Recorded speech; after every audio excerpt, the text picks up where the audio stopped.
காவிரி நீரை கேட்டால் கர்நாடகத்தில் உள்ள தமிழர்களை விரட்டியடிப்போம் என்று கன்னட சலுவாலியா அமைப்பை தெரிவித்த கருத்து டெல்டா பகுதி விவசாயிகளிடையே கொந்தளிப்பை ஏற்படுத்தியுள்ளது. இதுகுறித்த ஒரு செய்தி தொகுப்பை இப்போது பார்க்கலாம். ஆண்டுதோறும் காவிரி டெல்டாவில் பல லட்சம் ஏக்கரில் நடைபெறும் குறுவை சாகுபடிக்கு ஜூன் 12ஆம் தேதி மேட்டூர் அணையிலிருந்து தண்ணீர் திறக்கப்படும். மேட்டூர் அணையில் போதிய தண்ணீர் இல்லாததால் இந்த ஆண்டு அணை திறக்கப்படவில்லை. இந்நிலையில் தண்ணீர் திறந்துவிடக் கோரி தஞ்சை, திருவாரூர் உள்ளிட்ட பகுதிகளில் விவசாயிகள் போராட்டத்தில் ஈடுபட்டனர். 4 வருஷமா குறுவைக்கு தண்ணி இல்லை. இது சம்பந்தமா அவர் எந்த நடவடிக்கை எடுக்கல. ஏன்னா இது அமைச்சர் ஒரு ஆலோசனை கூட்டம் போட்டிருக்கலாம். ஜூன் 12ஆம் தேதி தண்ணி திறக்க மாட்டோம், விவசாய கஷ்டம் என்னன்னு கேட்டிருக்கலாம். அவன் கஷ்டத்தை தெரிஞ்சு தமிழக அரசுக்கிட்டே முதலமைச்சருக்கு தெரிவித்து எங்களுக்கு நிவாரணம் வாங்கி கொடுக்க நடவடிக்கை எடுத்திருக்கலாம். இந்நிலையில் விவசாயிகளின் வேதனையை மேலும் அதிகப்படுத்தும் வகையில் ஆணவமாக பேசியுள்ளார் கன்னட செலுவாலியா கட்சியின் தலைவர் திரு ವಟ್ಟಾಲ್ ನಾಗರಾಜ್. ಹಂಗಾಗಿದೆ ಕಾವೇರಿಲಿ ಮಾಲಿನ್ಯ ಅಂದ್ರೆ ತಮಿಳುನಾಡಿನಲ್ಲಿ ಬಹಳ ಪರಿಶುದ್ಧವಾಗಿದೆಯಾ? ತೀರಾ ಹದಗೆಟ್ಟಿರೋದು ತಮಿಳುನಾಡಿನಲ್ಲಿ. ಮತ್ತು ಈ ಕುಡಿಯೋ ನೀರು ಯಾರಿಗೆ? ಬೆಂಗಳೂರಿನ ತಮಿಳರು ಕುಡಿಬೇಕಾಗುತ್ತೆ ಕುಡಿಯೋ ನೀರು. ಜಯಲಲಿತಾ ಅವರೇ ಹುಷಾರಾಗಿರಿ, ಇಲ್ಲಿ ಕುಡಿಬಾರ್ದ? ನಿಮ್ಮವರು ಕರ್ಕೊಳ್ತೀರಿ, ಎಲ್ಲರೂ ನೀವು ಕರ್ಕೊಂಡ್ಬಿಡ್ತೀರಾ ತಮಿಳ್ನಾಡಿಗೆ? ಹೇಳಿ ಮತ್ತೆ. ಎಲ್ಲರ ಒಂದು ರಾತ್ರಿ ರೈಲ್ ಹತ್ತಿ ಎಲ್ಲ ತಮಿಳ್ನಾಡು ಬನ್ನಿ ಅಂತ ಹೇಳ್ಬಿಡಿ. ಕುಡಿಯಲ್ಲ ನೀರು, ತಮಿಳ್ನಾಡು ಬಂದ್ಬಿಡಿ. ಯಾವ್ಯಾವ ರೈಲ್ ಬರುತ್ತೆ, ಏನೇನು ಬರುತ್ತೆ, ಬಸ್ ಬರುತ್ತೆ, ಎಲ್ಲ ಹತ್ತಿ ಇಡೀ ತಮಿಳರೆಲ್ಲ ಬನ್ನಿ ಅಂತ ಹೇಳ್ಬಿಡಿ. ಏನು ಹುಡುಗಾಟ ಇದು? ಏನು ನಿಮ್ಮದು ನಡೀತಾ ಇರೋದು?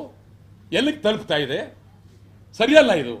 ಹೆಜ್ಜೆಗೂ ಮೇಕೆದಾಟು ಗಲಾಟೆ, ಕಾವೇರಿ ಗಲಾಟೆ, ಪ್ರತಿಯೊಂದಕ್ಕೂ ಗಲಾಟೆ. ತಮಿಳ್ನಾಡವರು ಇದು, ஆந்திரதವರು கிருஷ்ணா. கன்னட செலுவாலியா கட்சி தலைவர் திரு ವಟ್ಟಾಲ್ நாகராஜின் இந்த ஆணவ பேச்சுக்கு அகில இந்திய விவசாய தொழிலாளர் சங்கத்தின் தலைவர் திரு நல்லுசாமி உள்ளிட்டோர் கடும் கண்டனம் தெரிவித்துள்ளனர்.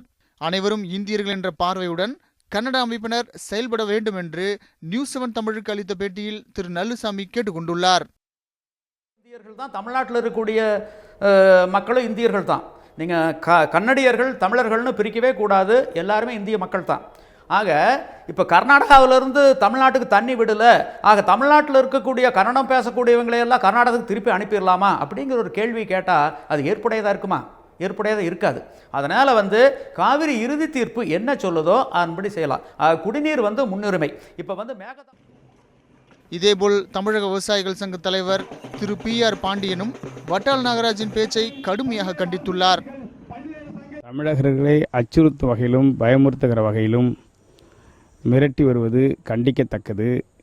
இதற்கு முழு காரணம் கர்நாடகத்தை சார்ந்த மத்திய அமைச்சர்கள் கர்நாடகாவுக்கு ஆதரவாக தமிழகத்திற்கு எதிராக தொடர்ந்து பேசி வருவதையே இன்றைக்கு அங்கே இருக்கிற தமிழர் அமைப்புகளுக்கு எதிரான வகையில் காவிரி பிரச்சனையை திசை திருப்பதற்கான முயற்சியை மேற்கொண்டிருக்கிறார்கள். இது வன்மையாக கண்டிக்கத்தக்கது. இந்நிலையில் தமிழகத்திற்கு தேவையான காவிரி நீரை கொண்டுவர மத்திய அரசு நடவடிக்கை எடுக்கும் என்று தமிழக பாஜக மூத்த தலைவர் திரு SR சேகர் தெரிவித்துள்ளார். தமிழகத்துக்கு வர வேண்டிய தண்ணீர் சுப்ரீம் கோர்ட் மூலமாகவும் மற்றவைகள் மூலமாகவும் இப்போது நிலுவையில் இருக்கிறது. காவிரியின் மேலாண்மை வாரியம் அமைப்பதற்காக நரேந்திர மோடி அவர்கள் வெகுவாக முயற்சி செய்து கொண்டிருக்கிறார். அதற்கு பின்னாலே உறுதியாக தமிழகத்துக்கு கிடைக்க வேண்டிய தண்ணீர் தாராளமாக முழுமையாக சேரும். காவிரி நதிநீர் பங்கீடு விவகாரத்தில் திரு வட்டால் நாகராஜ் தமிழர்களின் உணர்வுகளை புண்படுத்தும் வகையில் தொடர்ந்து செயல்பட்டு வருவதற்கு டெல்டா பகுதி விவசாயிகள் கடும் அதிருப்தி தெரிவித்துள்ளனர். செய்தி பிரிவு நியூஸ் 7 தமிழ்.